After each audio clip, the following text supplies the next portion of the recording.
जोबन ग्रह को धन नारी, हाय गया जन आज्ञाकारी। इंद्रिय भोग छीन आई, सुर धनु चपल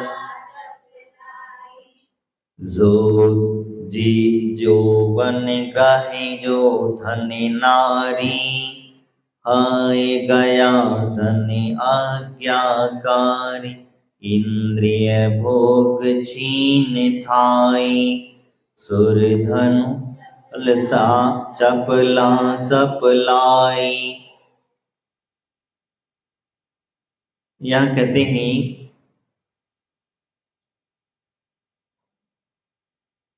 अनित्य भावना का चिंतन करते हुए यौवन घर, गाय, बैल, द्रव्य, स्त्री, घोड़ा, हाथी, आज्ञा की अनुकूल चलने वाले नौकर तथा इंद्रिय के भोग ये क्षणिक हैं, स्थायी हैं। सबसे पहला यौवन, ये शरीर हमें मिला है और ये स्थायी नहीं है। यौवन जो है, शरीर जो है हमारा स्थायी नहीं है। ये हम लोग सब जानते हैं। कब जानते हैं? जब किसी व्यक्ति को मरघट खाने में छोड़ने आते हैं तब। जब किसी की मृत्यु हो जाती है तब हम कहते हैं देखो शरीर छोड़ दिया, शरीर स्थायी नहीं है और शरीर स्थायी प्रकार से मानते हैं। लेकिन जैसे ही मरघट खाने से निकल करके बात को क्या होता, भूल जाता है। ये जीव जब भूल जाता है तो यानी उसे पता है, यानी कि जब पड़ोसी का शरीर जला है, पड़ोसी का शरीर अस्थाई नहीं था तब वो तो चला गया और छोड़ करके दूसरी पर्याय को धारण कर लिया, तुम्हारा भी शरीर जाएगा कि नहीं जाएगा? अमृत तो नहीं पिए हो गए? कोई अमृत तो नहीं पी लिए हो? बता दो। तो जब स्थायी नहीं है तो फिर इसे स्थायी रखने की कोशिश क्यों करते हो? जब ये शरीर स्थायी नहीं है तो इसे स्थायी रखने की कोशिश क्यों करते हैं हम? क्या चाहते हैं? संसार की भोग संपदा आदि के लिए हम शरीर को स्थायी रखते हैं। हमारे आचार्य भगवंत कहते हैं कि अगर आप जिस शरीर को स्थायी रख रहे हो और आपका स्थायी रखना चाहते हैं तो कोई स्थायी है नहीं है। जब शरीर स्थायी नहीं है, ओवन स्थायी नहीं है, तो इस प्रकार से कहते हैं। तो कई वही बात कहता हूं, तो हम इसके लिए अशुद्ध वस्तुएं क्यों ग्रहण करते हो? पुनश्च वही आ गया मैं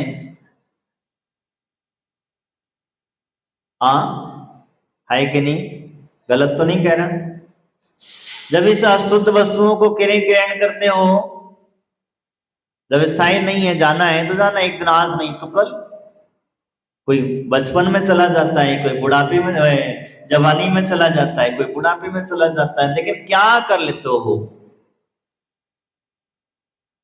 तब कहते हैं कि वास्तविकता तुमने अगर बचपन में गया है तो ठीक है, कोई बात नहीं है। जवानी में गया तो भी, बुढ़ापे में जाने के इतना समय का आयु भोगने के बाद भी अगर आपने क्या पाया और क्या खोया, तो कहते हैं आप धन दौलत के पीछे भागते रहे, धर्म को छोड़ करके,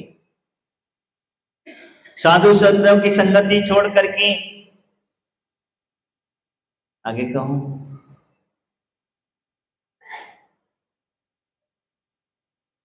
साधु की सेवा वैया वृत्ति छोड़ करके हम दूसरों की सेवा वैया वृत्ति में लगे हुए हैं। जो मिथ्या है, ब्रह्म है, छूट रहा है और छूटने वाला है और छूट करके रहेगा। लेकिन इसीलिए यहां कहता हूं, तो वह आपके लिए यौवन मिला है। क्या मिला है? शरीर मिला है। तो इस शरीर को सही सही मार्ग पर लगाना। शरीर मिला है तो इसे सत्कार्य करना। शरीर मिला है तो उदार पूजा, गुरु उपासना, स्वाध्याय, संयम, तप, दान आदि 6 आवश्यक कर्तव्यों का पालन कर लेना। जैसे गृहस्थ जीवन में रह करके व्यक्ति अपने 6 आवश्यकों को करता है, उसी प्रकार से वह गृहस्थ जीवन में रह करके भगवान आदि के भी 6 आवश्यकों का पालन करना चाहिए। तो हमारा जीवन 7 आवश्यक यानी कि शरीर साधना, शरीर मिलना सार्थक है।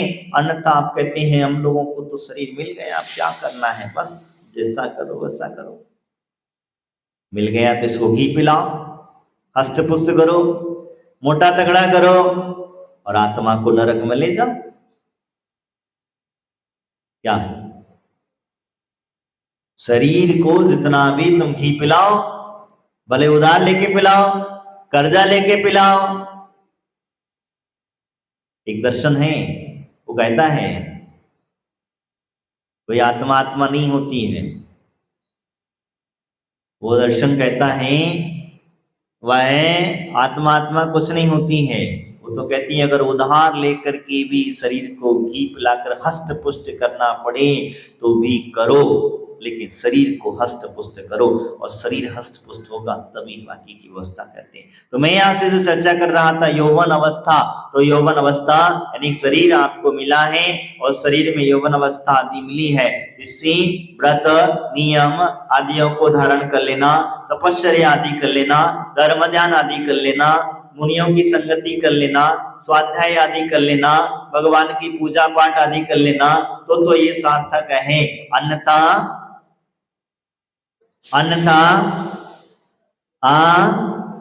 अन्यथा यही की यही छोड़ करके हमें जाना है।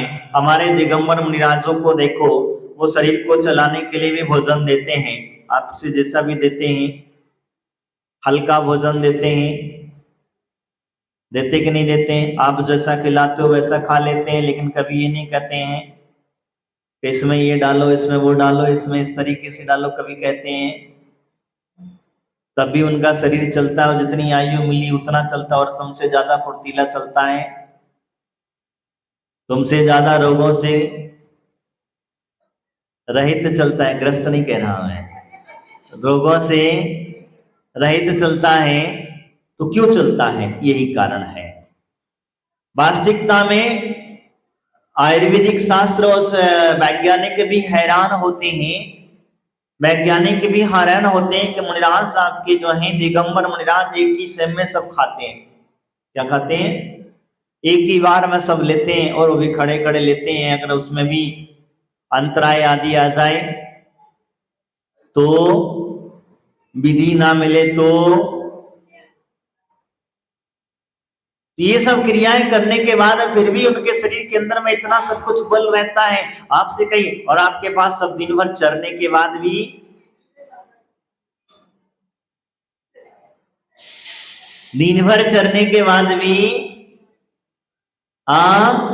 कभी इस डॉक्टर के पास, कभी उस डॉक्टर के पास, कोई गला शुरू उठते इंजेक्शन लगाता है, कोई आकर के दवाई खाता है, कोई कुछ करता है, कोई कुछ करता है। यानी शरीर जो है, और उसे पता है ये नश्वर है, एक ना एक दिन जलना है, एक ना एक दिन पंच तत्व का भूत होकर के मिट्टी में मिलना है। जब तुझे पता है इसकी सुरक्षा में क्यों लगा है, और तुम इसकी जितनी जितनी सुरक्षा करोगे, जितनी जितनी देखभाल करोगे, उतना उतना ये आपको क्या करेगा? परेशान करेगा। एक साधारण से एक छोटा सा उदाहरण मैं आपको बताता हूं। एक बार एक व्यक्ति एक डॉक्टर के पास गया। डॉक्टर के पास जाकर के डॉक्टर को बोला, डॉक्टर साहब इंजेक्शन लगा दो। तो उसकी जगह पे क्या था, उसका बेटा बैठा हुआ था। पिता डॉक्टर, बेटा भी डॉक्टर था। बेटा बोला इसको कोई बीमार नहीं है, इसको नाड़ी देखा, सब कुछ देखा, नहीं तो इंजेक्शन लगा ना, मैं ठीक हो जाऊंगा। सबको देखने के बाद वो कहता है नहीं, मुझे तो इंजेक्शन लगा दो वरना ठीक हो जाऊं। उतनी में उसके पिताजी नीचे उतर आते हैं। पिता के भैया, पिता का केस पिता जाने। बोले वो आगे डॉक्टर साहब आ रहे हैं, देखा लगाएंगे। डॉक्टर साहब ने भरा एक इंजेक्शन और लगा दिया। अब काय का इंजेक्शन था वो नहीं पता, बेटी ने वो इंजेक्शन जो फोड़ा था उसको पलट करके देखा तो बेटा ने माथा पकड़ लिया। क्या किया? बेटे ने माथा पकड़ लिया। बेटा कहता है पिताजी, बोले ऐसा क्यों किया तुमने? बोले ये तो बीमार है, बीमार करते। बोले बीमार नहीं है, साइकोलॉजी पेशेंट है। बोले ये हर 8 दिन में आता है, 50 रुपए दे करके जाता है और एक इंजेक्शन लगवा के जाता है और ये ठीक हो जाता है। बोले इसकी 8 दिन का डोज पक्का हो जाता है। बोले ऐसा क्यों? तो ये शरीर को चलाना चाहता है। शरीर में अगर कहीं से कहीं तक कोई भी परेशानी अगर हो जाती है तो उसे इंजेक्शन के बगैर ठीक नहीं। उसके मन में थिंकिंग बैठ चुकी है। तो इसी प्रकार से हमारे मन में भी कुछ कुछ थिंकिंग बैठ गई हैं कि हमें कुछ थोड़ा बहुत होता है, कुछ बुखार आ जाता है। आजकल तो घर का डॉक्टर हो गया, कोई पैरासीटामोल खा, कोई ब्रोसिन खा लिया, कभी किसी ने कुछ डोलो खा लिया, आदि आदि खाया और अपने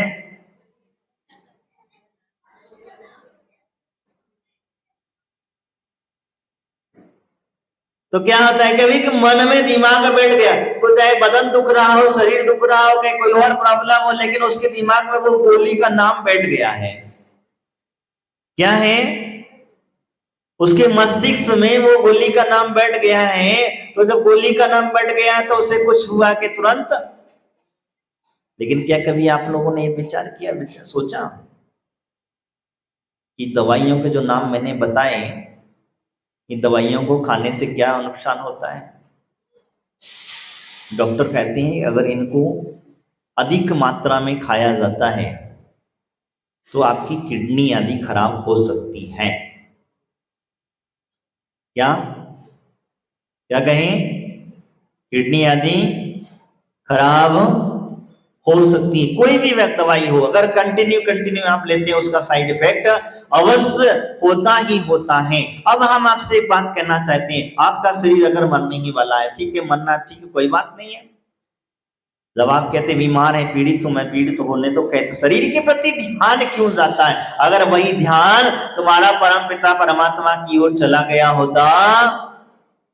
आप मंदिर में पूजा करते हो, बहुत अच्छी बीमार बुखार चढ़ा है और वो व्यक्ति पूजा कर रहा है, बुखार की तरफ उसका ध्यान नहीं है, पूजा में ध्यान है, पूजा की लाइनों में ध्यान है, पूजा के मंत्रों में ध्यान है, तब उस समय बुखार कहां गया? तो हमारे आचार्य भगवंत कहते हैं आप जिसे बुलाते हो वो आ जाता है। कर्म सिद्धांत क्या कहता है? अश्रद्ध धर्म क्या कहता है? आपने जिसको बुलाया है वही तो आएगा। जिसे आपने बुलाया है वही तो आएगा, जिसे नहीं बुलाया है वो नहीं आएगा। जैसे आप देखना, अब हमेशा कई बार देखा जाता है, हमने कई बीमारियों से हम दूर भागते हैं ना। कई बीमारियों से हम दूर भागने की कोशिश करते हैं, जैसे शुगर हुआ, बीपी हुआ, और भी ऐसी कई ऐसी जो बीमारियां हैं, इन बीमारियों से हम दूर भागने की कोशिश, और वही आके चिपक जाती है। काहे? तो याद तो उन्हीं को कर रहे हो ना, तो जिनको याद कर रहे हो वही तो आएगा, दूसरा कौन सा आने वाला है? समझ में आया? तो जब हम इन्हें याद ही नहीं करेंगे तो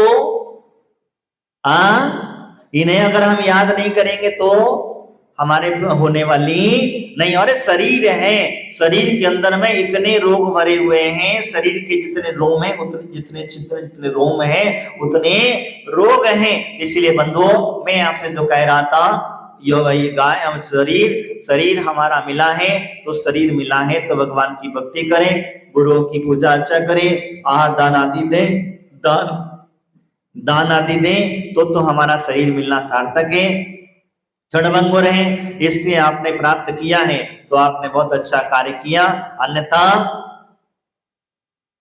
अन्यथा वहीं की वहीं मिल जाएगा। गाय घर आपका क्षणिक है, घर जैसे मिट्टी का 4 दीवारी बना रखी है उसको आप घर कहते हो, और घर के प्रति मोह माया डाले रहते हो। जब मोह माया रहती है तो घर किसी का हुआ, घर किसी का हुआ है, घर किसी का पता है ये घर किसी का नहीं, फिर भी उसे सजाने सुधारने में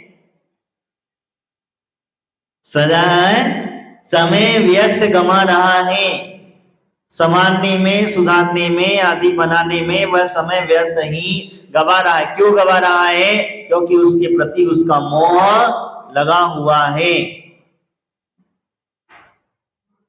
इधर की वस्तुएं हटाता उधर रखता, उधर की वस्तु हटाता उधर रखता, और बस कहता जहां सुंदरता लगती, कोई वास्तु वाला आ जाता है तो वो कहता ये तुम्हारा घर में गलत है, वो कहता ये घर में गलत है, वो कहता ये घर में गलत, यहाँ की उठाता वहां रखवाता, वहां की उठाता यहाँ रखवाता, बस वो कैसा खत्म।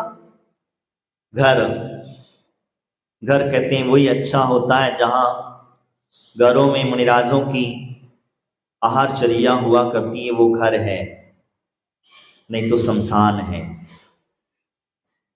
जैसे घर में साधु संतों की आहारचर्या आदि नहीं होती, जिन घरों के लिए कहा जाता है शमशान।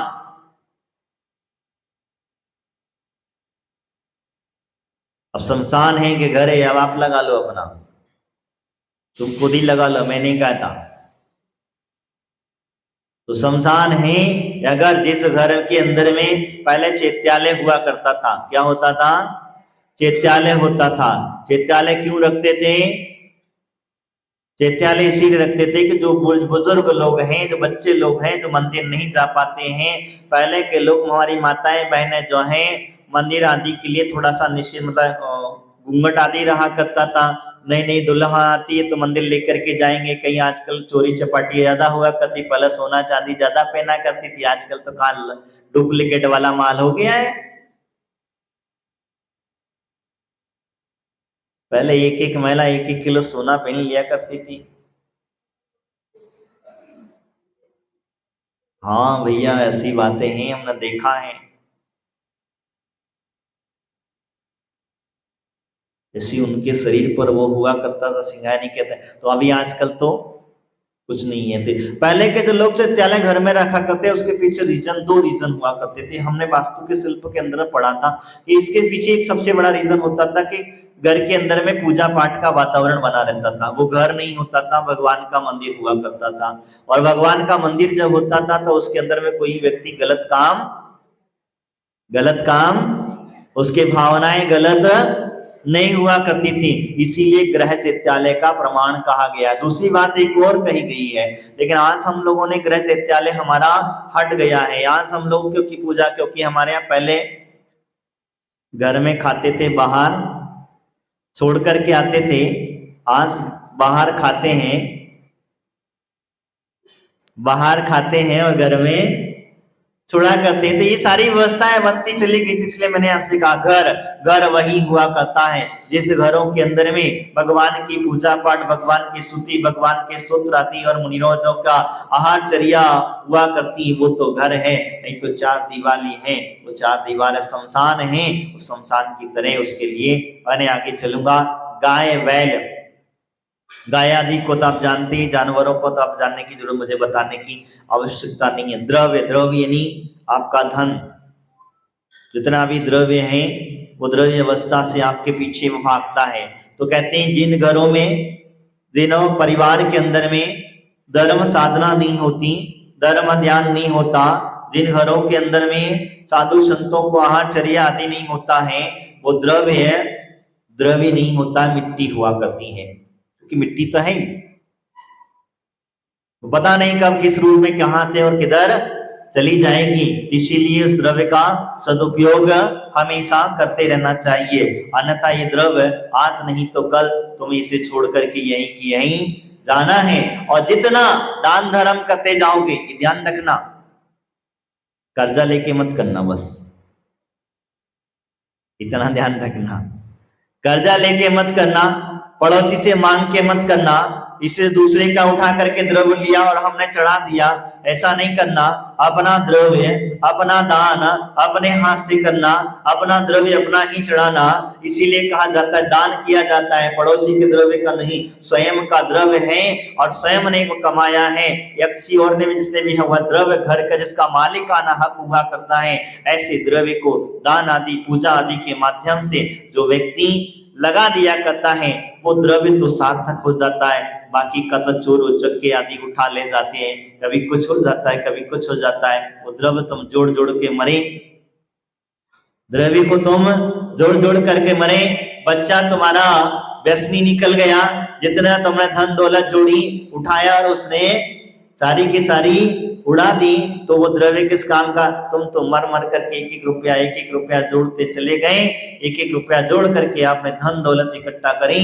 लेकिन अगर इसलिए कहता हूं कि वह दान पूजा आदि में लगा देना, साधु संतों की सेवा में लगा देना, आदि आदि से 7 क्षेत्रों के मध्य कहा है, तो वो तो द्रव्य हमारे लिए कहा जाता है, तो हमारा द्रव्य है। घोड़ा हाथी गैया जो पहले के लोगों में रजवाड़े आदि हुआ करते थे, उनके घरों में घोड़ा हाथी आदि हुआ करते थे, सवारी कहते हैं। आज्ञा अनुकूल चलने वाले नौकर चाकर, ये सब क्या है? इंद्रियों के भोग तथा इंद्रियों के भोग ये क्षणिक है।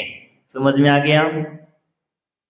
नौकर चाकर आज तुम्हारे पास पुण्य है तो तुम्हारे पीछे पीछे घूमेंगे। जिस दिन तुम्हारा पुण्य चला गया, पुण्य क्षीण हो गया, तो वही नौकर आज मालिक मालिक मालिक मालिक करके घूम रहा था, वही नौकर क्या होगा? मालिक बन जाता है। तो बंधु इसीलिए कहा जाता है। और इंद्रियों के भोग मुझे कहने की जरूरत नहीं है, इंद्रियों के विषय में तुम्हें पहले भी कई बार आप लोगों को बता चुका हूं। इस प्रकार से उन्होंने यहाँ पर कहा ये सब चीजें क्या हैं? क्षणिक के। हम अनित्य भावना का लक्षण समझ रहे हैं। कौन सी भावना? अनित्य भावना है, इसीलिए इस क्षणिक को कहा जाता है। इस प्रकार से उन्होंने यहाँ पर कहा स्थायी नहीं है। इंद्र धनुष या बिजली के अस्तित्व, बिजली के अस्तित्व सा चंचल इनका अस्तित्व है। कैसे है? इंद्रधनुष का अस्तित्व देखा है, इंद्रधनुष देखा है, बनता है और बिगड़ जाता है। इसी प्रकार से ये सब चीजें हैं, ये सब चीजें आपको मिली हैं। पुण्य प्रबल होगा, आपका धर्म ध्यान अच्छा होगा, भगवान की भक्ति अगर अच्छी होगी, आपके गुरुओं को दान आदि दिया होगा तो आपके पास मिल जाएगा, और नहीं दिया होगा तो क्या होगा?